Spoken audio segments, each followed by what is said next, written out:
I don't know what I was expecting you to say there, but it was not that.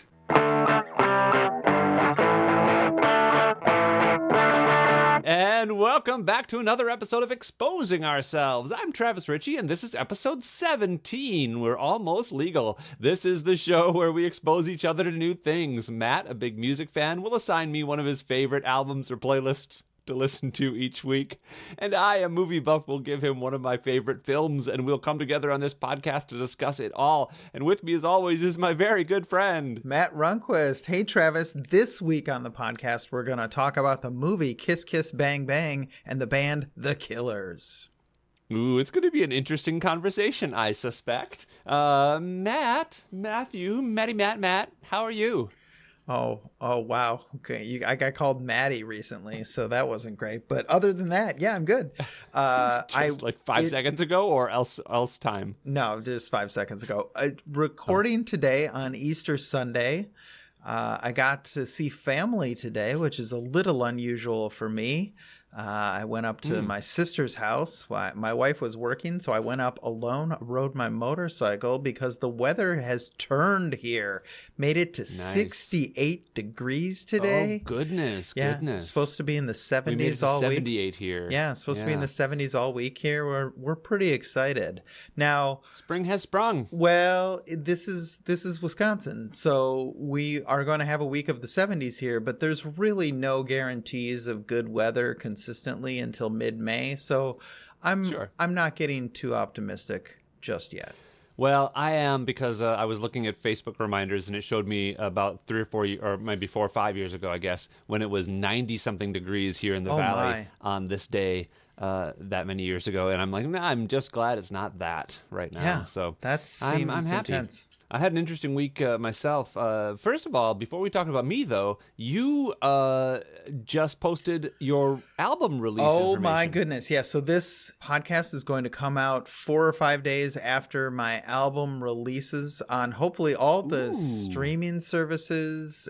You should be able to find it on Spotify, YouTube Music, Apple Music, all of the things. I got to admit, I gave myself a very tight release timeline, and so things are mostly delivered to the services but are not quite showing up yet. So I'm like crossing my fingers that by the actual release date they'll actually show up. But at some point they're going to show up. They're going to be available. It will be available. The point is you can pre-order it. You can pre-order it. Yeah. If it's ever, when it becomes available, whenever that is, you'll get it. Yes, and pankostanko.bandcamp.com is always the easiest way to get the music, and it's also the way that gives me the most money. So, and I'm not doing this on Bandcamp. Yeah, on Bandcamp. Okay. But I'm not doing this for the money. I love support, but I don't expect support from anyone.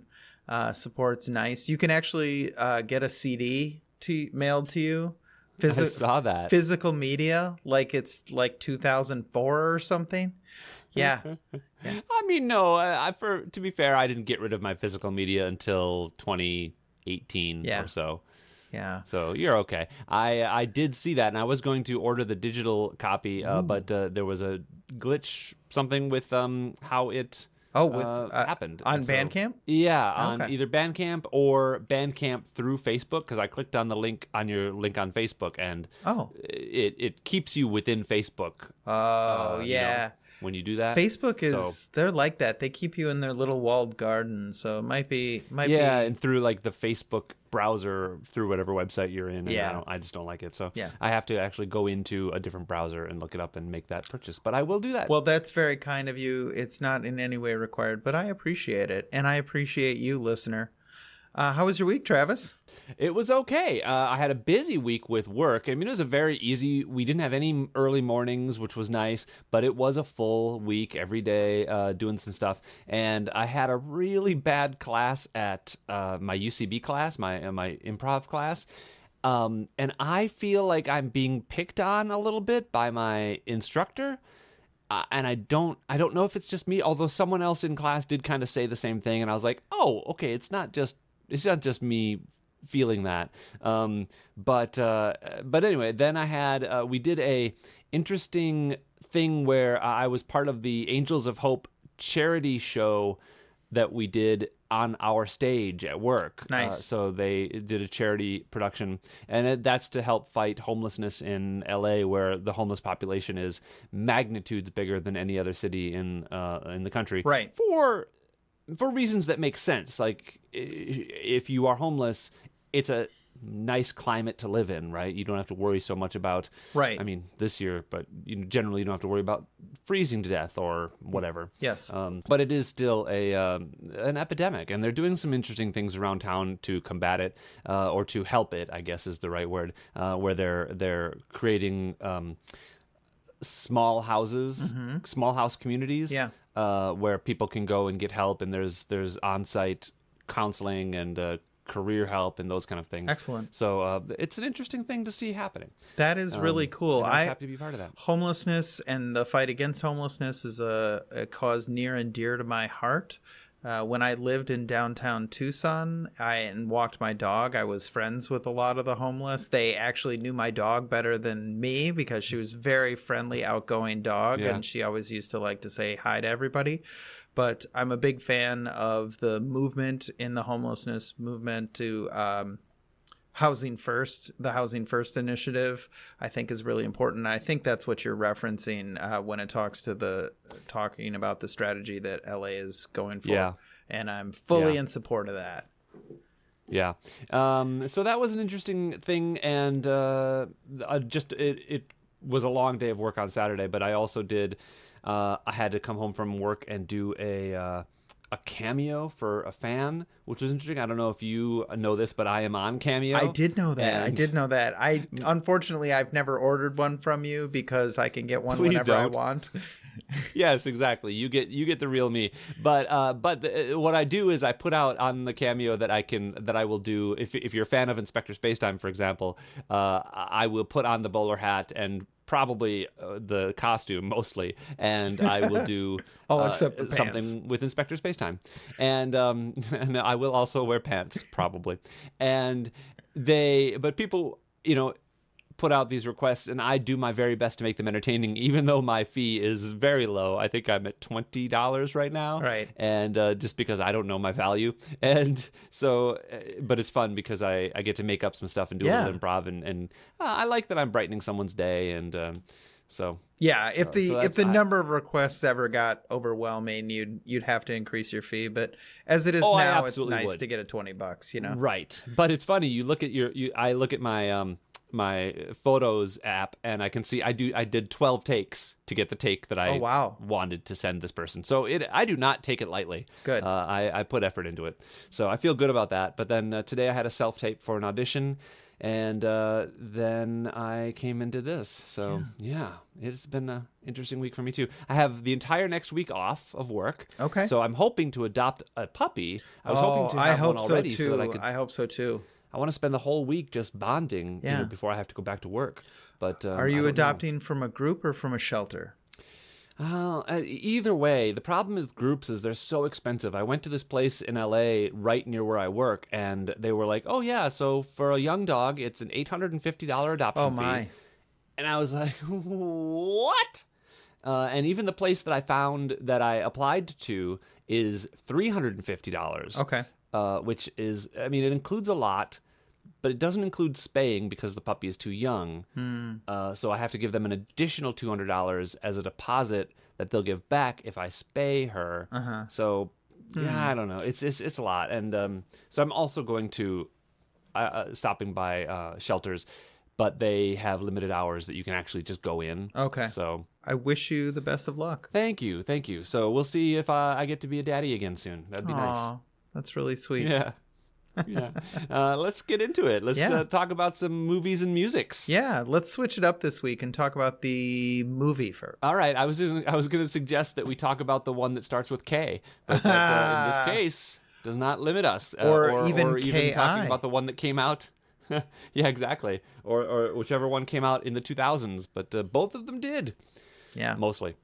So you said talk about what?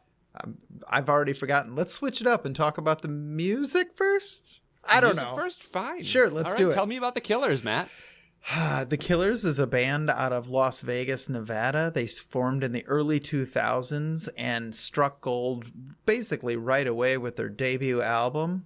I was tempted to give you their debut album because it's really good, but instead I gave you a playlist that includes big hits off of their first two albums and then some other songs that I think are Which one really was first? fun. Which album was first? It's the blue one. I don't know what it's called. What's it? Hot Fuss? Hot Fuss. That's what it's called. Yeah, that one's first, and then Sam's Town is the second album.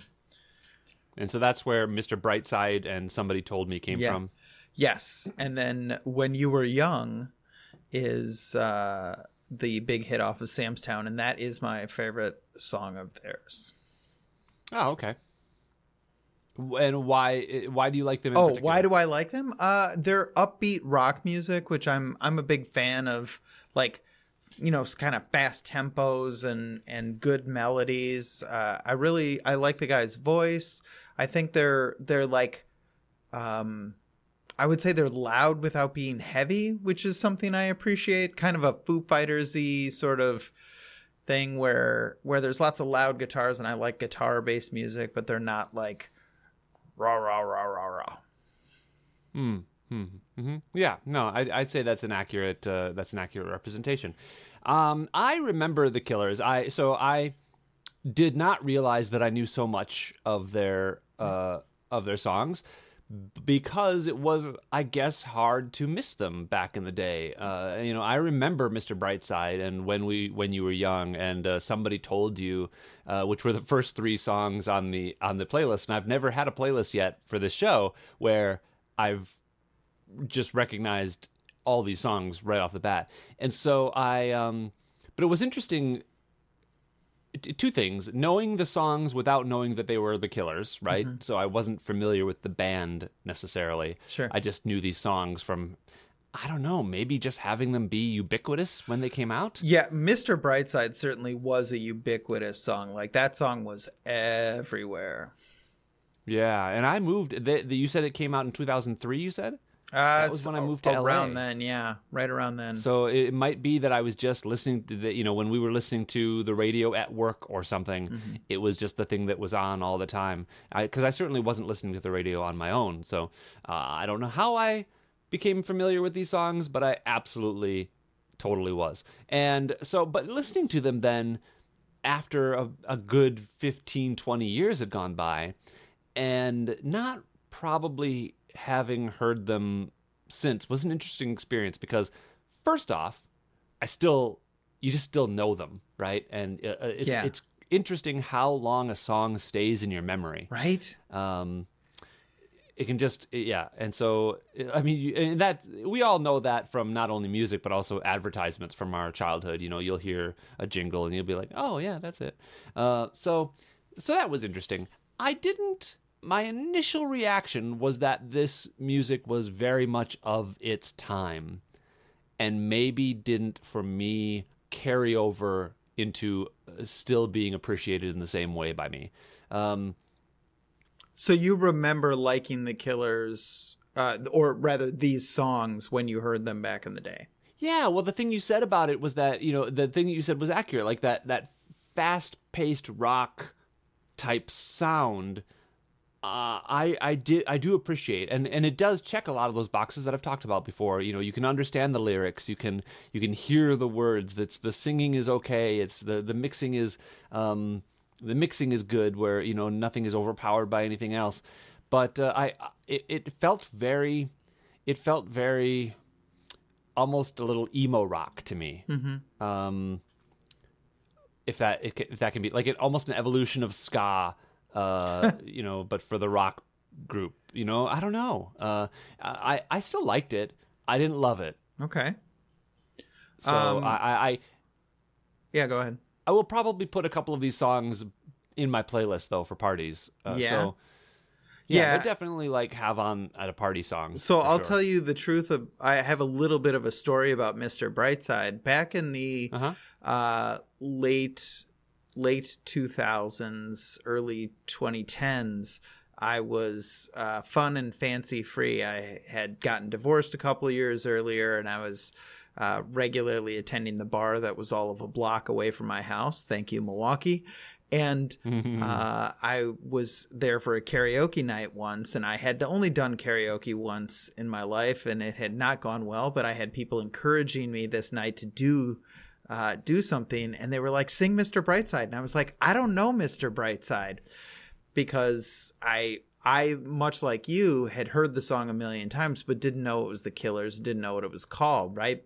Yeah. And we were sitting there for probably a half an hour or 45 minutes, and I was like, I know that one song that's like, jealousy turning saints into the, and they're like, that's Mr. Brightside. And I was like, oh, is it? Oh, okay, yeah, I guess I do know that song. And then I went up and I did it, and it brought the house down, because and it's also not a very singy song either. It's like, not a terribly singy song, which is probably an accurate representation of where I want to be in karaoke. Like, my voice is fine, right? Which is funny for somebody who just released an album, but like, but my voice isn't like, it. well, my voice isn't notably good, right? It's fine. It's functional, I guess. Like, I can hit the notes and I can deliver a performance, but it's not like, nobody's like, wow, this is one of the great voices, which is fine. Yes. Like, I'm very realistic about my,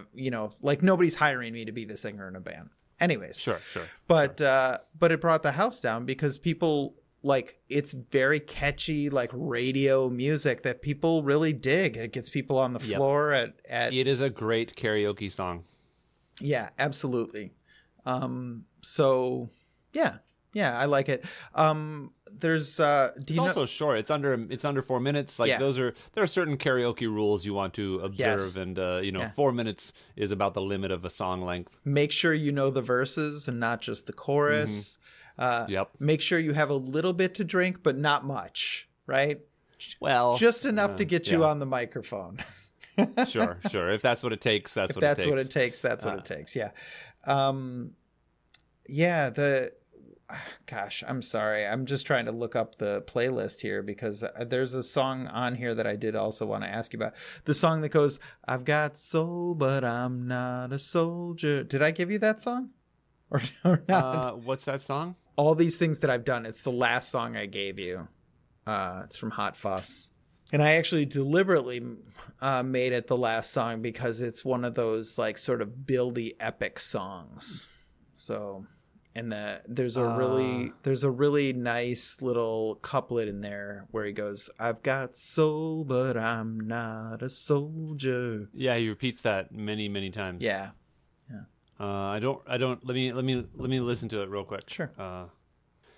Yeah, so I will say about that song that I do remember it, although while I was on my hike listening to it, repetition tends to be a bad thing when I'm listening to my songs as I'm hiking, because it tends to, like, get into the footfalls that I'm doing, and, like, almost it's easier for a song to fade into the background when it's repetitive. Oh, okay. And so I think that's what happened to that song. And listening to it now, just kind of on its own, it's an interesting build. But I think that repetition is not maybe a friend to me in these songs, like that much repetition. Okay, well, I'm crossing Kraftwerk just right off the list. Oh, really? Yeah. I don't know them. They are they're one of the original, like, synthesizer bands from the 70s. They're German, and they're sort of like proto electronic dance music. So, interesting. Yeah. Interesting. So I'll say about the Killers in general, I liked it, but I also do really think they were of a time. Interesting. And maybe don't, like, have a longevity for me at least, that makes them relevant today. Yeah, it's funny because they've released a few albums since then. There's a couple of tracks later here. Human and Boy are both, like, much more recent tracks from them, and they're fine. Like, they're fine. Yeah. They don't have that spark of the first two albums. Right? Sure.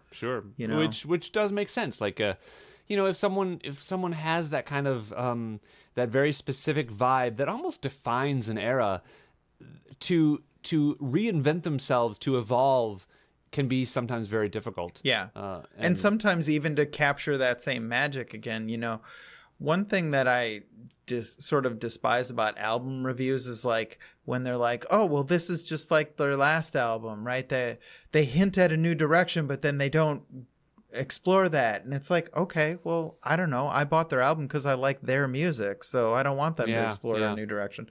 But that's fair. That's fair. Yeah. So anyways, well, we should probably rate it. We're working on time here.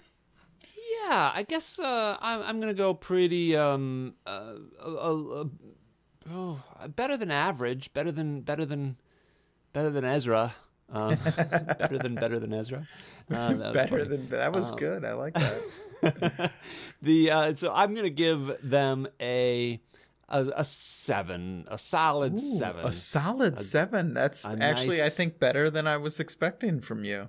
Yeah, well, because I really did like it. And I found myself singing along when I was on my bike, listening to it for the second time, and just kind of having it on. And so, yeah, they were big for a reason. And, yeah, for sure.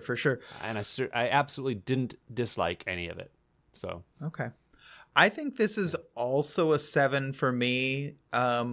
There are some real high points that make me want to give it an 8, but I think it's a 7, right? They're a very consistent band, and their high points are very high, but I would say there's not enough of those high points for me to push this into an 8. Sure. I feel like this is a playlist, right? So there should be a series of like really amazing songs, right? Because it's the best you can do, and there's like 3 really amazing songs, maybe 4, and then there's like 4 like kind of filler tracks. Yeah, I was wondering, speaking of, how did you choose this playlist? Did you just pick their most popular 7-8 songs? No, I do try to front load these playlists. You curated. Yeah, I curate these absolutely, because good. I basically I do generally try to front load the most popular tracks because I feel like that's a good proxy for things Travis might like. But then I also definitely choose tracks that I like, and I do try to include stuff from different eras of whatever band we're looking at. So yeah, well, that's pretty good. 7 on 7. Yeah, 7 on 7. I would not have expected us to match up on 7 up on the 7 all on the Killers. But good. I'm happy to have listened to it again. Awesome. Thank you very much. Well, you're welcome. Moving on to the movie. Yeah, so the movie is an interesting matchup to the Killers because it also is of the 2000s. It came out in 2005, and it's Kiss Kiss Bang Bang, starring Robert Downey Jr. and Val Kilmer, and it's kind of not a buddy cop movie, a buddy private eye movie, and they're solving a mystery, right? And it was written and directed by Shane Black. Shane Black is notable for having sold his first script, Lethal Weapon, at the age of 22. Wow. And so he became, after that, the highest paid writer in Hollywood, including selling, he wrote The Long Kiss Goodnight and another one that I can't remember off the top of my head. But, and then this movie came up and he decided that he wanted to direct it himself, I guess. And it's I rewatched it and it is very much of its time. Yeah. There are some interesting things about this movie, and looking back on it from today, it's hard to remember that when it came out, a lot of the things that it was doing with being so self-referential and being kind of meta and aware of itself were not usual. Like, they've all become tropes now in the last 20 years. Yeah. But when this came out 18 years ago, a lot of this stuff felt very original. And it was. And I remember when I saw it feeling like it was surprisingly, refreshingly original. But some of it doesn't stand up. Yeah, I'm actually curious to get to that, but I'm not going to start with the bad stuff here. So Yeah, let's start with what you let's like. start. Well, I loved Michelle Monaghan for one thing. She's Yeah, fantastic. she's great. Yeah, and Robert Downey Jr. So this is after his sort of time in the wilderness, right? Yes, it is. So Yeah, this is so actually right after. It's kind of a yeah, it's a it's little bit kind of a it's a comeback thing. pre-Marvel. Yeah, So he hadn't yet done Iron Man. yeah. But he also was kind of just out of getting fired from Ally McBeal for Well, drug use. here's the biggest compliment that I can give his performance in this. I'm almost certain that this role got him Iron Man. That sort of casual Robert Downey charm offensive is in full swing in this. Yeah. He's basically playing like a small time crook version of Tony Stark. Right, charmingly smarmy. Yeah, charmingly smarmy. There's a lot of like fourth wall breaking. He knows he's in a movie. He's talking about the movie. He's referencing movie tropes. He's breaking down movie tropes. And I liked all that. I really did. I thought it was good, and I didn't.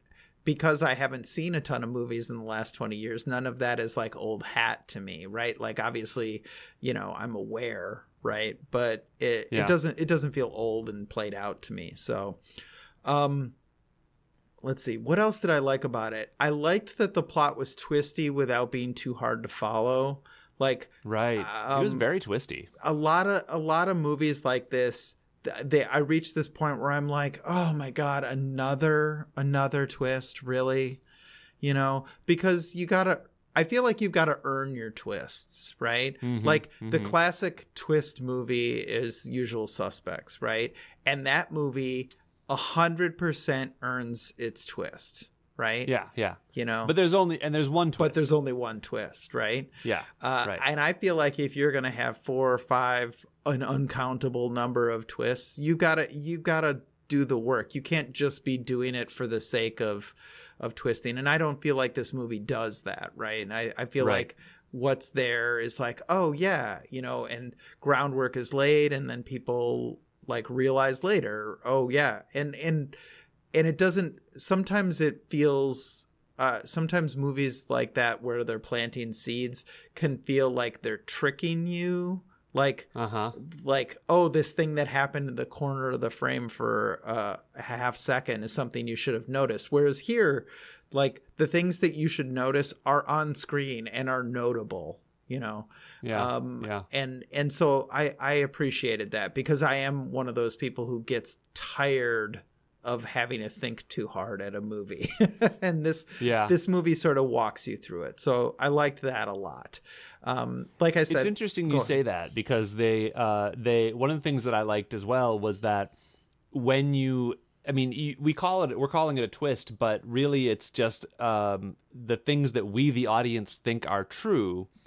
And because the characters figure things out, I'm using air quotes there, and they just happen to be wrong about things sometimes. And I like that they're like, oh, we solved the mystery because we think this is but they're just people, and sometimes they're wrong. And as a writer myself, I find myself going, oh, that's interesting. You don't always have to lead from A to B to C. You can do, A to B to C, and then back to B because C was wrong. Yeah. And then, Yeah, no, I agree. That was really well done, and it didn't make me feel tired, which I realize is it's a very personal thing, but like I didn't get exhausted with this movie, which can happen in this type of movie. Like I said, Michelle Monaghan was fantastic. A really, really tough character to play. And so, yeah, I mean, we got to start diving into this. So I think a lot of them are tough characters to play. Like, go ahead. Like Val Kilmer's Gay Perry. Yeah. That's an interesting, weird character. And again, though, in 2005, there was no gay representation out there. I know. And it's crazy to think that as recently as 18 years ago, the idea of having Val Kilmer play a gay character in a movie was insane. Right. But like, it's For example, in 2010, when I was making Robot Ninja and Gay Guy, the web series, I asked a gay actor who was not out, but I asked him to play a straight character in Robot Ninja and Gay Guy, and he wouldn't do it, couldn't do it, because the show had the word gay in it. Wow. And now that actor is like Mr. Gay and like doing gay Hallmark movies and whatever. But whatever. That's just context for this movie giving us right. Val Kilmer Yeah, and we're gonna have to get into that for sure. I actually looked it up because I was curious. This movie is 2 years before I Now Pronounce You Chuck and Larry, which is sort of the classic like line in the sand. Like, this movie was too late. Like, I Now Pronounce You Chuck and Larry is like, it's like, why on earth would you make this crazy, homophobic movie, right?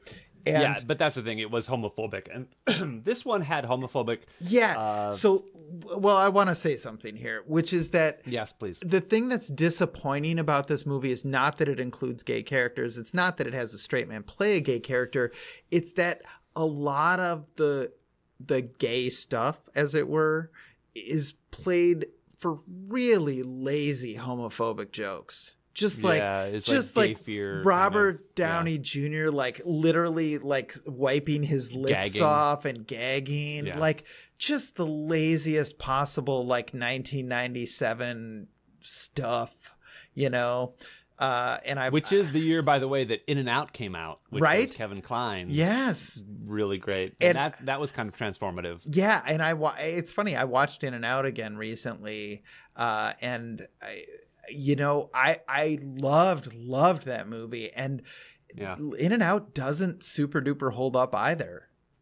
Really? I mean, it's not as bad as this or anything, but it's just like all those things that felt so transformative at the time now feel like regressive and iffy. So anyways, but to get back to the movie we're actually talking about, so a lot of that stuff didn't play well. The other thing that for me really didn't play well is Robert Downey Jr.'s character in this movie is a nice guy, like #nice guy, right? That, women are sluts if they have sex and they're, virginal. And he's got this messed up image in his head of what Michelle Monaghan character is supposed to be. And, she friend zoned him all through high school. And like the whole thing is just very wrapped up in this like almost incel-y like tropes. And it kind of like skates right up to the edge of that stuff and then like backs away. And sure, me, like I'm a huge fan of romantic comedies, and I wanted to keep fitting this into the romantic comedy box, and it really doesn't quite fit because of all this stuff that's really kind of gross and like, let's put it this way. Robert Downey Jr. needs all his powers of charisma to make you not absolutely hate his character. Yes. Any other actor with the exact same actions and dialogue might not have been able to ride that line. Yeah.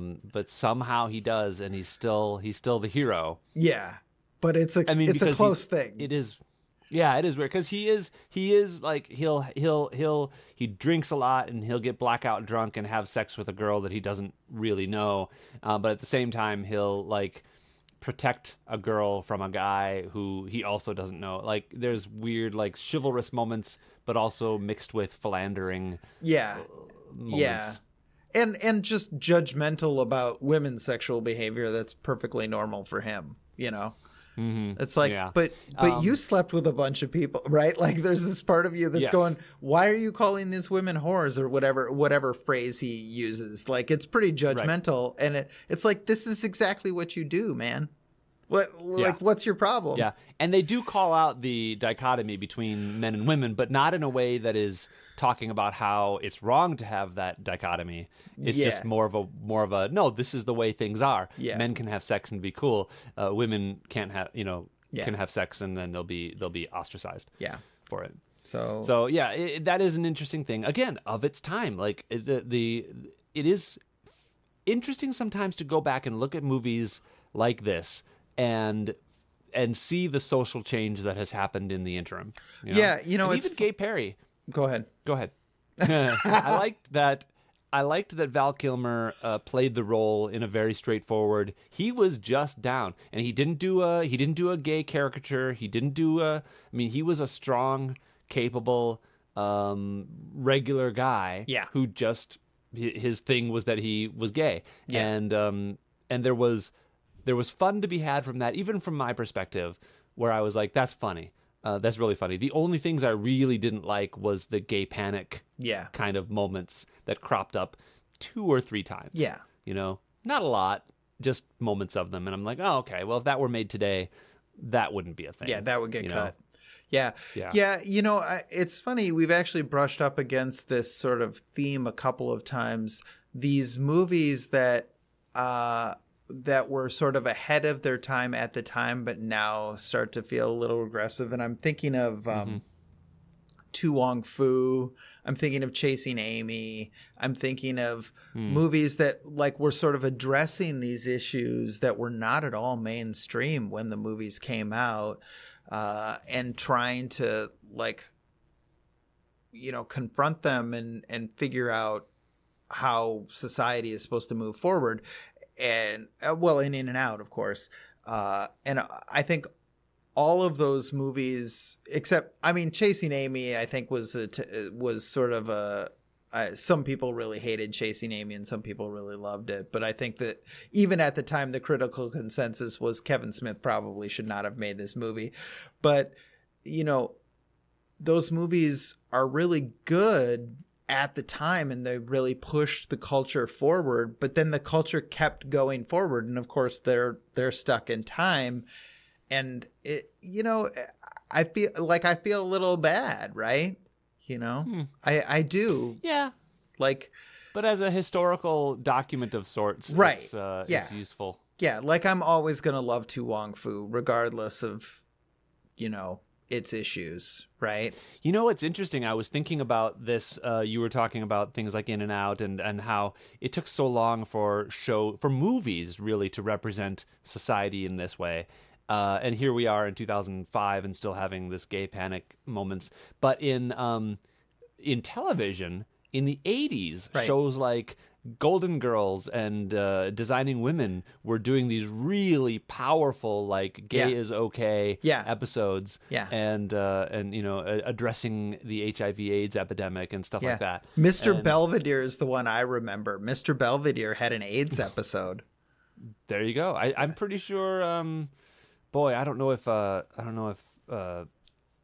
the other one. I The don't other remember. one. But yeah, it's a lot of them did, like, you know, Yeah. those kind of very special episodes of these shows were able to do things in a way that moved. But again, you're looking at budgets of, you know, hundreds of thousands of dollars versus millions of dollars. Like this movie had a budget of $15 million and didn't make a whole lot more than that in theaters, to be Yeah. honest. At least not in the U.S. I think it might have done more worldwide, but yeah, it was not a huge success, and I wonder if part of that was due to things like Val Kilmer playing a gay character. I think that's certainly possible. I think also Kiss Kiss Bang Bang, the marketing of it was vague enough that I don't know that I necessarily had any idea what to expect from that movie. I mean, this movie is coming out after like Pulp Fiction kind of changed the game. It's coming out after True Romance. It's coming out after Natural Born Killers. Like all these like really high profile, super violent movies that have sort of a sense of like awareness of the culture, right? And and so while it wouldn't surprise me at all to find out that the studio didn't really know how to market this movie. Oh yeah, and that wouldn't surprise me at all either, because it is also a clever movie. Like one of the things I do like about this is the dialogue and the script is very clever. And traditionally, movie studios don't know what to do with intelligence in movies, you know. And so because it's not an action movie, it's a mystery, and it's got these character moments where you're setting things up and paying them off and being really delicate and intricate with your plot. And that, that's a testament to Shane Black, I guess. And so I can see how it'd be very difficult for them to market, because what, like, the jokes it's a aren't romance. jokey. It's a romance. It's a comedy. It's a little bit of a romance. It's a mystery. I would say, like, if you had to put a genre on it, you'd say this movie is a mystery, right? Yeah. But Yeah. it does not at all feel like mystery movies feel. Right. Right, exactly. It doesn't feel like a noir or anything like that. And it's interesting, there's one line in there about how Robert Downey Jr.'s character, who is a thief who accidentally gets taken for an actor and then shipped out to Hollywood to screen test for this movie. There's a line about how he's only being there because they're trying to get Colin Farrell to come down on his asking price. Yeah. And I was like, oh, what's so funny is this feels very much like a Colin Farrell movie, like 15 years later, like the kind of movies that Colin Farrell does with Martin McDonagh. Mm-hmm. This movie feels very much like a Martin McDonagh type like show, like Martin McDonagh did Seven Psychopaths, which, if you haven't seen that, let me know, because I'll put it on the list.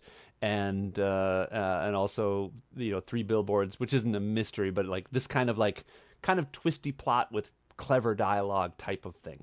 Yeah. So maybe, I don't know, maybe this was also too early. Yeah, I would believe that.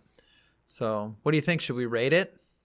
Yeah. Go ahead, you first. I have a suspicion. You want me to go first because this is a tough one. There's so much to like about this movie and so much to really dislike and have a problem with. I think I'm going to go with 6. Ooh, okay. I think it's better. It's certainly a better than average movie. And like I said, there's a lot to like about it. Although I will say Robert Downey Jr.'s performance does start to wear on me a little bit. Like his too cool for school thing does start to be like, okay, we get it. You're the coolest. It's fine. Interesting. Right. Sure. Yep. But there's a lot to like about it. But ultimately, I spent a lot of time going, ooh, yeah, ooh, not that. Mm-hmm, No, not that line. Can we? Yeah. So yes. I'm gonna say 6 6 is a very fair score. Yeah. And I am only going to go 7 because there were things that I particularly appreciated for it, and I also think that historically it almost, the things that are wrong with it are almost valuable from a historic context. Sure. And so for that reason, I'm going to give it a 7. And so I thought you were going to go 7 too, and I thought we were going to have 7 across the board, which would have been interesting. It's 6 with a +1 history point. That's what it is. Yes, exactly. Yeah, you're right. You're absolutely right. +1 charisma from Downey Jr. Yeah. All right. Well, that's great. So 7 and 6 for Kiss Kiss Bang Bang. Do you said you've already got a playlist for me? I do already have a playlist for you. I think you might know this band. Have you heard of Florence and the Machine? I have heard of Florence and the Machine. I believe that my 2 boyfriends ago boyfriend was really big into them. Okay. But I couldn't tell you for sure because we don't talk anymore. Call him right now. Call him. Yeah. So, I put together a playlist. So Florence and the Machine is a band out of the UK. It's fronted by a very charismatic, very talented woman named Florence Welch. She's, they started in 2007. First album came out in 2009. And, I talked about the Killers arriving fully formed. This band very much arrived fully formed, even though this woman was like in her early 20s when they broke through. Really, really very impressive stuff. It's big, lush rock music, but like with a lot of instrumentation. She has an extremely powerful voice. I'm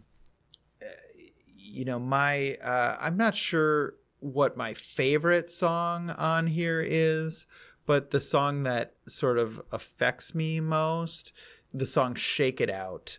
Okay. So "Shake It Out" is. Taylor Swift didn't do a cover of this song. No, that's "Shake It Off." Oh. No, "Shake It Out" is about... Well, this is why I do this show, because I don't know these things. Yeah, I know. "Shake It Out" is a song about fighting with your own demons, which I don't have any of. About 5 years ago, a high school friend of mine and neighbor of mine committed suicide, and at her memorial, her mother played this song, and I just absolutely lost it. I couldn't listen to it for like 6 months afterwards. It's a very, very meaningful song to me, so I hope you like it.